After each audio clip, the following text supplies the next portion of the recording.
ध्यान रहे ये वीडियो केवल उन माता पिताओं के लिए है जिन्हें अपने बच्चों से प्यार है, न कि उनके आर्थिक और सामाजिक सफलता से, जिसे आप अंग्रेजी में फाइनेंशियल एंड सोशल स्टेटस कहते हैं। कभी कभी आसान भाषा में उसे सक्सेस भी कहा जाता है। अपनी राय रखने से पहले मैं चाहूँगा कि आप इस पर्टिकुलर रिपोर्ट की तरफ ध्यान दें। ये रिपोर्ट IC3 इंस्टीट्यूट के द्वारा जारी की गई है।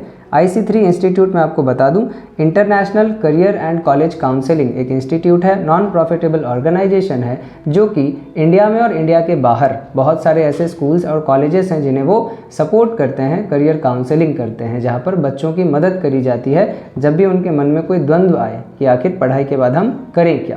तो आप चाहें तो इनकी वेबसाइट को चेक कर सकते हैं, गूगल पे अवेलेबल है। इनकी एक रिपोर्ट आई थी 28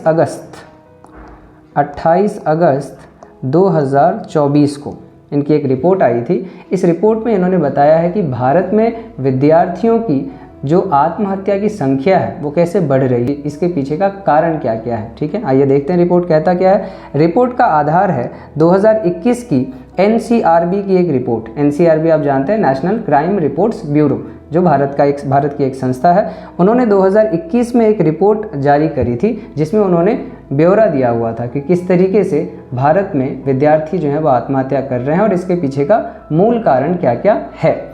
तो उन्होंने बताया कि 2002 से लेकर 2011 जो दशक था उसमें जितने विद्यार्थियों ने आत्महत्या करी है उससे 57% ज़्यादा 2012 से लेकर 2021 के बीच में लगभग 97,571 विद्यार्थियों ने आत्महत्या करी है। और ये वो संख्या है जिसे रिपोर्ट किया गया है। जो रिपोर्ट नहीं किया गया उसकी संख्या आप अंदाज़ा लगा सकते हैं कितना होगा। दूसरी तरफ आप देखें तो वृद्धि कितनी हुई है। ध्यान से पढ़ें तो लिखा हुआ है कि बच्चों की संख्या में यानी लड़कों की संख्या में 113% की वृद्धि हुई है और लड़कियों की संख्या में 79% की वृद्धि हुई है। यहाँ इक्वलिटी कोई नहीं मांग रहा। इसके बाद अगर आप देखें तो ये वो स्टेट्स हैं, ये वो राज्य हैं जहाँ पर सबसे ज़्यादा संख्या जो है वो नोट किया गया है, जिसमें एक नंबर पे महाराष्ट्र, फिर मध्य प्रदेश, फिर तमिलनाडु, कर्नाटका एंड उड़ीसा, उसके बाद फिर झारखंड, राजस्थान, वेस्ट बंगाल और भी बहुत सारे राज्य आते हैं, लेकिन मुख्य 5 जो हैं वो ये हैं। इसके बाद जिस पर्टिकुलर चीज़ के ऊपर या जिस पर्टिकुलर टॉपिक के ऊपर मैंने इस वीडियो को बनाने के बारे में सोचा था वो है कि आखिर विद्यार्थी भारत में आत्महत्या कर क्यों रहे हैं, उसके पीछे का मूल कारण क्या है। बहुत सारे कारण हैं, लेकिन ये हैं वो 2 मुख्य कारण, एकेडमिक डिस्ट्रेस और दूसरा फोर्स्ड करियर चॉइसेस।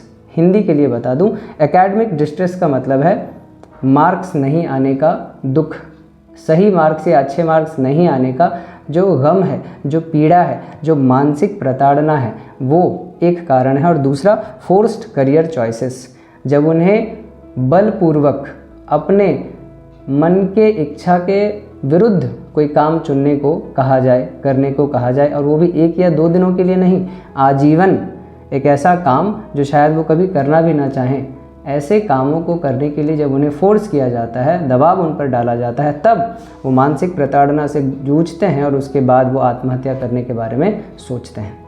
तो ये वो मुख्य कारण है। इसके बाद इस रिपोर्ट में उन्होंने बहुत सारे ऐसे तरीके भी बताए हैं जिस तरीकों को अपनाने के बाद आप डेफिनेटली कहीं ना कहीं बहुत अच्छे तरीके से डील कर सकते हैं अपने बच्चों का मेंटल हेल्थ सुधारने में। इन बहुत सारे तरीकों में से जो तरीका मुझे अच्छा लगा है, जिनके ऊपर आप सबको भी काम करना चाहिए, वो हैं ये 3। पहला, finding purpose in everything a student does in and outside classroom. Class के अंदर और क्लास के बाहर बच्चा जिन जिन गतिविधियों में इन्वॉल्व रहता है, अपने आप को संलग्न करता है, उन सब के ऊपर आपका ध्यान होना चाहिए। ये बहुत ज़रूरी है। और उसके बाद जो इम्पॉर्टेंट है वो है counselling, providing holistic counselling support. एक और जगह उन्होंने काउंसलिंग की बात करी है। एक सवाल आएगा आपके मन में कि ये वीडियो अभी ही क्यों? उसके पीछे का कारण यह है कि 10वीं और 12वीं की परीक्षाएं शुरू हो चुकी हैं, कुछ ही दिनों में ख़त्म हो जाएंगी। रिजल्ट्स का सबको इंतज़ार करेंगे। रिजल्ट्स आने से पहले का जो समय होता है, उस समय में कई बच्चे कंफ्यूज्ड होते हैं कि आखिर 10वीं के बाद करें क्या, 12वीं के बाद करें क्या। इस कन्फ्यूजन में लाजमी सी बात है कि वो आपसे सवाल पूछेगा, अपने टीचर्स से सवाल पूछेगा, अपने रिलेटिव से सवाल पूछेगा, और इस द्वंद्वात्मक समय में आप उसको अपनी राय देना पसंद करेंगे। और विश्वास मानिए, आप केवल और केवल वही राय देंगे जो आपको पता है। आप केवल और केवल उन्हीं करियर ऑप्शंस के बारे में या सब्जेक्ट सिलेक्शन के बारे में उन्हें बताएंगे जिनके बारे में आप जानते हैं।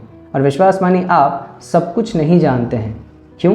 क्योंकि कोई भी सब कुछ नहीं जानता है। सो आप अपने बच्चों को बेस्ट ऑप्शन दे रहे हैं, इस भ्रम में मत रहिएगा। हो सकता है जो आपको सही लग रहा हो अपने बच्चों के लिए, वो उनके लिए बिल्कुल सही ना हो। और मैं बताता हूँ कि आप अपने बच्चे को क्या क्या बनने के लिए कह सकते हैं। पहला, जो आप स्वयं बनना चाहते थे अपने जीवन में लेकिन बन नहीं पाए, डेफिनेटली आप चाहेंगे कि आपका बच्चा वो बने। दूसरा, आपका पड़ोसी का लड़का जो कर रहा है, आप अपने बच्चे को भी वही कहेंगे करने के लिए। तीसरा, शर्मा जी ने जो कह दिया था बस वही आपके बच्चे को करना चाहिए। या चौथा, जो आजकल बहुत ट्रेंडिंग चल रहा हो उसी में से कुछ एक सिलेक्ट करने के लिए कह लेंगे। कुछ सालों पहले तक डॉक्टर और इंजीनियर्स ट्रेंड कर रहे थे, आजकल सरकारी मुलाजिम या जिसे सरकारी नौकर कहा जाता है वो बहुत ट्रेंडिंग चल रहे हैं। तो भैया कुछ नहीं मिला, सरकारी नौकरी की तैयारी शुरू कर दो। क्यों? क्योंकि आपको इतना ही तो पता है ना, इसके अलावा भी कोई काम होता है ये तो आपके जहन में कभी आया ही नहीं। विश्वास मानिए, सरकारी नौकरी की तैयारी किताब पढ़ के तो होगी। किताब पढ़ना काम है लेकिन किताब बनाना आप लोगों के लिए काम नहीं है। कलम जिससे आप लिखते हैं वो लिखना काम है लेकिन कलम बनाना काम नहीं है। कॉपी, जिस कॉपी में आप लिखते हैं, नोट्स तैयार करते हैं, नोट्स बनाना एक काम है लेकिन नोटबुक बेचना एक काम नहीं है। इंटरव्यू देने के लिए जा रहे हैं, बाल सेट करके जाना है, दाढ़ी सेट करके जाना है, लेकिन बाल और दाढ़ी बनाने का काम सीखना काम नहीं है। परीक्षा में फर्स्ट आ गए तो मिठाई बांटना काम है लेकिन मिठाई बनाना शायद ये काम नहीं है। ऐसे अनगिनत काम हैं पृथ्वी पर जो किए जा सकते हैं लेकिन आप उन्हें करने देना नहीं चाहते हैं। कारण आप जानते होंगे। लेकिन एक चीज़ है जो मैं आपको बताना चाहूँगा जो शायद आपने आज तक कभी ऑब्जर्व नहीं किया। पता है आपके बच्चों के मन में प्रेशर किस बात का है? इस बात का नहीं है कि उन्हें नौकरी अच्छी मिलेगी या नहीं मिलेगी, इस बात का नहीं है कि उनके मार्क्स अच्छे आएंगे या नहीं आएंगे। प्रेशर उनके दिमाग में सिर्फ और सिर्फ एक बात का है, आपकी आंखों में खुद के लिए सम्मान देखने का प्रेशर, जो उन्हें पता है कि उन्हें तब तक वो सम्मान नहीं मिलेगा जब तक वो वह काम नहीं कर लेते हैं जो आप उनसे करवाना चाहते हैं। इस प्रेशर के वजह से वो सुसाइड करते हैं और इस प्रेशर को नापने के लिए कोई मशीन नहीं बनी है।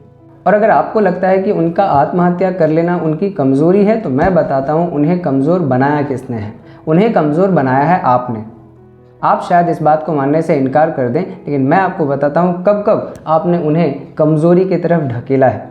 जब जब परीक्षा में उनके मार्क्स कम आते थे, आपका एक स्टैंडर्ड डायलॉग होता है, तुम गधे हो। मतलब किसी को मैथमेटिक्स नहीं आती तो वो गधा है, किसी को अंग्रेज़ी में बात करने नहीं आती तो वो गधा है। जैसे ही आप उसे जीवन भर गधा है गधा है गधा है बोलते रहते हैं, वो धीरे धीरे ये मानने लगता है कि हाँ वो गधा है। चाहे उसे बहुत अच्छी पेंटिंग बनाने आती हो लेकिन वो गधा है क्योंकि उसके मार्क्स अच्छे नहीं आ रहे हैं ना। चाहे वो बहुत अच्छा ऑरेटर हो लेकिन वो गधा है क्योंकि मैथमेटिक्स के कैलकुलेशंस उसको नहीं आते हैं ना। चाहे वो बहुत अच्छा गाना गाता हो लेकिन वो गधा है क्योंकि बोर्ड्स में उसके परसेंटेज कम आ गए थे ना। चाहे वो बहुत अच्छा क्रिकेट खेलता हो लेकिन वो गधा है क्योंकि बॉल बनाया किसने था ये उसे नहीं पता है। जीवन भर गधा सुनते सुनते वो इतने आदी हो जाते हैं, इतने अभ्यस्त हो जाते हैं और इस झूठ को वो इतना सच मान लेते हैं कि फिर वो कुछ नया, कुछ यूनिक ट्राई करने के बारे में सोच भी नहीं सकते। आपने उन्हें गधा कहते कहते कमज़ोर कर दिया है और फिर बाद में आप ही उनसे एक्सपेक्ट करते हैं कि थोड़ी हिम्मत दिखाओ, थोड़ा साहस दिखाओ, कुछ नया करो। ये नहीं होता है तो वो करो। कैसे करेगा? कब करेगा? आपने उसे साहसी बनने कब दिया? आपने उसे शेर बनाया कब? आपने तो उसे गधा बनाया है ना। आपने तो जीवन भर उसे एक ही ताना मारा है, तू गधा है, तू गधा है, तू गधा है। किसी को भी आप उम्र भर गधा गधा बोलेंगे वो गधा बन जाएगा, वो मानने लगेगा कि वो गधा है। क्यों? क्योंकि उसने आपके एक्सपेक्टेशंस को पूरा नहीं किया तो वो गधा है। वाह! आप कह रहे हैं आपके बच्चे आलसी होते जा रहे हैं। उन्हें आलसी बनने की प्रेरणा आपसे नहीं मिली है क्या? मुझे बताइए। जब वो 10वीं कर रहे थे तो आपने उनसे 10वीं में क्या कहा था? 10वीं अच्छे से पास कर लो फिर जीवन भर आराम है। 12वीं करते समय आपने क्या कहा? 12वीं कर लो फिर जीवन भर आराम है। ग्रेजुएशन जब कर रहे थे तो भी वही बात, ग्रेजुएशन अच्छे से कर लो, नौकरी एक अच्छी मिल जाए फिर जीवन भर आराम है, अच्छी लड़की मिल जाए फिर जीवन भर आराम है। हर बार सक्सेस के बाद का जो मुआयना है वो आपने आराम ही तो रखा है कि कोई एक चीज़ तुम बहुत अच्छे से कर लो फिर तुम्हें जीवन भर क्या करने को मिलेगा? आराम करने को मिलेगा। उनके लाइफ के हाईएस्ट प्रायोरिटी में आपने आराम को ही तो रखा है। तो जब वो बच्चा देखता है कि जब अभी ही मौका है आराम करने का तो मैं इतना इंतज़ार क्यों करूँ, जो चीज़ सक्सेस के बाद मिलती वो चीज़ तो अभी ही मिल रही है, तो अभी ही आराम कर लेते हैं, और वो आराम करने बैठ जाता है। जाने और अनजाने में उन्हें आलसी बनाने के पीछे भी थोड़ा बहुत हाथ आपका ज़रूर है। और तीसरी बात, उनके मेंटल हेल्थ को लेकर, उनका मेंटल हेल्थ ख़राब क्यों नहीं होगा। स्कूल जाएंगे, स्कूल से वापस आने के बाद ट्यूशन जाएंगे, ट्यूशन से वापस आने के बाद एक्स्ट्रा क्लासेस करेंगे, एक्स्ट्रा क्लासेस से वापस आने के बाद होमवर्क, फिर और होमवर्क, फिर भी आपके एक्सपेक्टेशंस पूरे कहाँ होते हैं। आप जितना मार्क्स चाहते थे उसके उतने मार्क्स आते कहाँ हैं। आपने तो 98 एक्सपेक्ट किया था ना, 92 तो मार्क्स ही नहीं होते हैं, 88 ये तो फेल के बराबर है। स्पोर्ट्स एक्टिविटीज़ में, खेल कूद में उन्हें जाने के लिए आपने प्रोत्साहन दी ही कब, उनका मनोबल आपने बढ़ाया ही कब, जब वो खेलेंगे ही नहीं, लोगों से मिलेंगे ही नहीं, एक्टिविटीज़ में इन्वॉल्व ही नहीं होंगे, तो उनकी मानसिक प्रगति होगी कैसी, मेंटल प्रोग्रेस कैसे होगा, शारीरिक विकास कैसे होगा, कैसे वो अपने फेलियर्स को डील करेंगे। क्या जीवन भर वो हमेशा सक्सेसफुल ही होते रहेंगे, किसी भी फील्ड में फेल नहीं होंगे। आपने उन्हें फेलियर के लिए तैयार ही कब किया था। आपने तो जीवन का पैमाना ही रख दिया कि success is the only thing, सफलता ही जीवन का मूल सार है, हर फील्ड में तुम्हें सक्सेसफुल होना पड़ेगा। क्यों फेल क्यों नहीं होने देना चाहते आप अपने बच्चों को, क्योंकि आपने उन्हें फेल होने से डरा कर रखा है। इस वजह से उनको आत्महत्या एक आसान काम लगता है कि फेल होकर मैं फेस कैसे करूँगा, how would I face the world, जहाँ पर हर कोई सिर्फ एक ही पहचान पत्र मांगता है, are you successful, are you successful, are you successful. और फिर सक्सेस का मायने भी एक ही हैं, पैसा।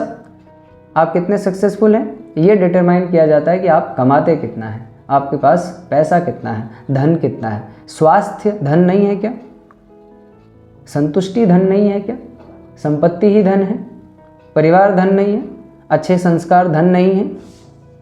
कहते कहते शायद मैं कुछ ज़्यादा कह गया होऊंगा, भावना में था तो बह गया होऊंगा, लेकिन आप सोच रहे होंगे कि मैं कौन हूँ और ये सारी बातें मैं क्यों कर रहा हूँ।